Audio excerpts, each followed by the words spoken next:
Assembly का जो budget इजलास जारी है, आज बजट इजलास का 8वां दिन है और आज भी जबरदस्त हंगामा आराई देखने को मिल रही है। वहां पर जो नेता प्रतिपक्ष सुनील शर्मा उनके बयान आ रहे हैं, 13 जुलाई वाले बयान पर भी हंगामा हो रहा है। कई मुद्दे ऐसे हैं, आज खासतौर से जो डेली वेजर्स का मामला है उस पर हंगामा हो रहा है। पीडीपी ने इसको लेकर के आवाज उठाई थी।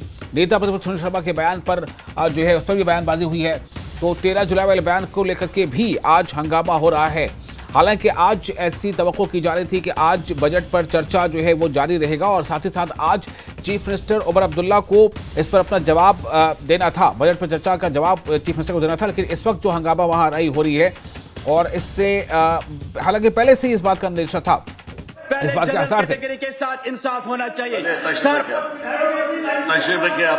आबियाना माफ किया गया। आज ऑनरेबल चीफ मिनिस्टर से गुजारिश है कि वो आबियाना फिर से माफ करें।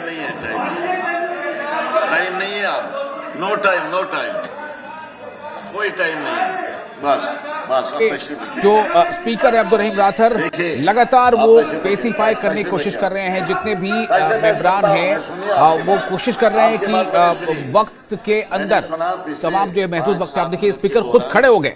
स्पीकर अब्दुल रहीम राथर जो वो अपनी कुर्सी पे वो खड़े हो गए और कोशिश ये कर रहे हैं, वो बताना चाह रहे हैं, समझाना चाह रहे हैं, बताना चाह रहे हैं कि ये जो असेंबली की प्रोसीडिंग्स है, सुनिए क्या कह रहे हैं।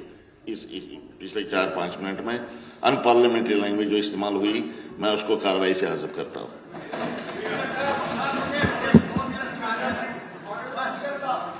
बस तशरीफ किया, आपका नंबर नहीं है, आपका नाम नहीं है अभी।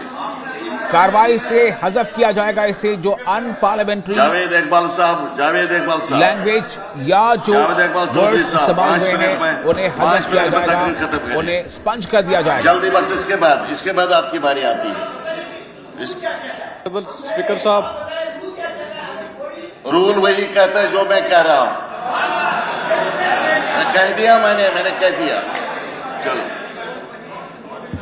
ऑनरेबल स्पीकर साहब, आज आपने मुझे इस मुअज़्ज़ज़ ऐवान में बोलने की इजाज़त दी, मैं आपका बहुत बहुत शुक्रिया अदा करता हूं।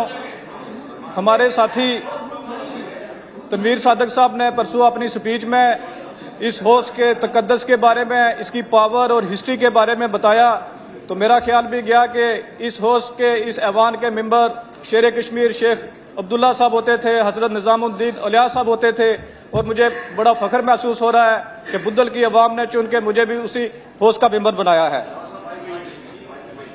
चलिए जल्दी। ऑनरेबल स्पीकर साहब, मैं पंचायती राज इंस्टीट्यूशन से सफर करके यहाँ तो नेशनल